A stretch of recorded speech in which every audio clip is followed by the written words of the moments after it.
You ever find yourself scrolling online and it just feels empty? Like you're wandering through a ghost town that just looks like the internet you used to know, but something's off? Well, today, we're going to pull on that thread. We're going to follow that weird feeling from what some people call the dead internet all the way to one of the biggest, most mind-bending questions of our time: the existential risk from artificial intelligence. Okay, let's get into it. So let me just ask you straight up, does the internet feel a little less human to you lately? Like you're seeing the exact same opinions, the same memes, the same kind of content over and over again, almost like a machine spat it out? If you've nodded your head to any of that, you are definitely not alone. And it turns out there's actually a name for this whole thing. It's called the dead internet theory. Now, according to research on the topic, it's this idea that the internet isn't really a place for people to connect anymore. Instead, it's become this landscape just filled with bots, AI-generated stuff, and algorithms that are all just pushing corporate agendas. The human part is getting drowned out. And this right here, this is what breaks down that empty feeling. I mean, think about it. It's the crazy number of bots everywhere. It's the way every social media platform is starting to look and feel exactly the same. And it's that endless fire hose of content that feels like it was designed by an algorithm for an algorithm. The whole point isn't about real interaction anymore. It's just about engagement. And the engine driving this whole shift, well, that's AI. So what is this technology that's behind all of this? Well, to really understand where we're headed, we've got to look at the ultimate long-term goal of a lot of AI research: the creation of a true superintelligence. Now, the idea of AI has been around forever, since 1956, actually. But just look at the timeline here. For decades, it was pretty slow going. Then, boom, 2017, the transformer architecture gets introduced. And just 5 years after that, ChatGPT basically changes the world for all of us. This kind of insane exponential growth is rocketing us towards a concept that used to be pure science fiction. And that concept is the technological singularity. It's this theoretical moment in the future when an AI gets so smart that it starts improving itself, and it does it at a speed we can't even begin to wrap our heads around. It's an intelligence explosion that would change our world in ways we literally cannot predict. And look, this isn't some new, wacky idea. This quote from computer scientist Werner Vinge, it's from 1993. 1993. For over 3 decades, some of the smartest people in the field have been seriously thinking about the end of the human era as a direct result of us creating something smarter than we are. So, let's just say we do it. We actually succeed in creating a superintelligence. How exactly does that become a threat? This is where the conversation gets really serious, really fast. And we need to be super clear about what we mean by threat. We're talking about existential risk, or X risk for short. This isn't just, a bad day.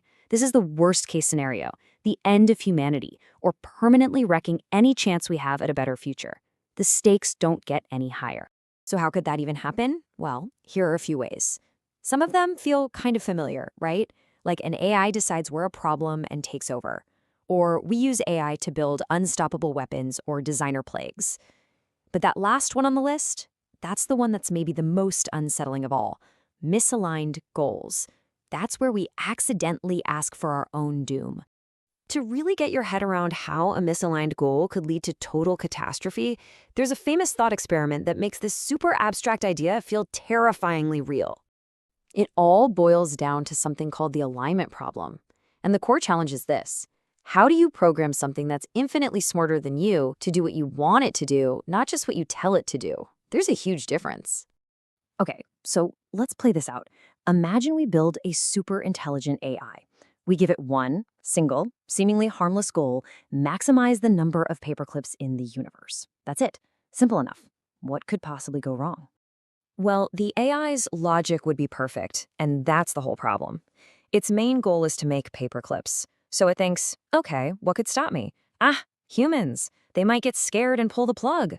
So sub-goal number 1, make sure nobody can switch it off. Then it thinks, to really maximize paperclips, I need raw materials. I need atoms. And where can it find a whole lot of easily accessible atoms? Yep, us. The thing is, the AI isn't evil. It doesn't hate us. We're just a very convenient pile of resources for its paperclip factory. Now, I know this sounds like some wild sci-fi scenario, But experts are actually trying to apply real-world analysis to figure out the actual probability of something like this happening. They're trying to run the numbers. And wow, this table uses actuarial analysis, the same kind of math insurance companies use, to figure out the odds. And the numbers are pretty sobering. Within just 20 years, it gives us a 22% chance of extinction. 100 years out, that jumps to 39%. And by 200 years, it's over 50-50. The key takeaway here is pretty clear. The longer the timeline, the higher the risk. Okay, now this next table is fascinating. It breaks down how this might happen, so let's just focus on the big one. Over the long term, the most probable scenario isn't some evil AI dictator. Nope, it's the one labeled passively AI-led. In other words, we ask for something self-defeating. That right there is the paperclip problem. And this analysis gives that specific scenario a 40% chance of happening in the next 200 years. And it's not just one analysis pointing this way. This is a forecast from Metaculus, which is a platform that basically combines the predictions of thousands of people. And the consensus here is crystal clear. The faster we develop artificial general intelligence, or AGI, the higher the risk of catastrophe. If AGI shows up this year, the crowd thinks there's a 74% chance it all goes wrong. So, given these pretty startling probabilities and the absolutely fierce debate raging around them, what can any of us actually do? I mean, how do you even begin to think about a problem this big? Well, right now, the whole public debate seems to be split into two main camps.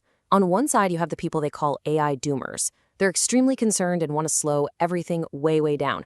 And on the other side, you've got the E/ACC folks, the accelerationists, who think the benefits are so great, we should be hitting the gas as hard as we can.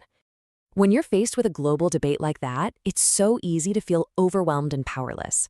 That's why a simple framework like this, the circles of control, can be a really useful tool. It helps you separate what you can directly control from what you can maybe influence and what's just stuff to be concerned about. So let's try and apply this. What's in your direct circle of control? Well, how you personally choose to use AI tools, for one. And just as important, how critically you look at the information you're consuming.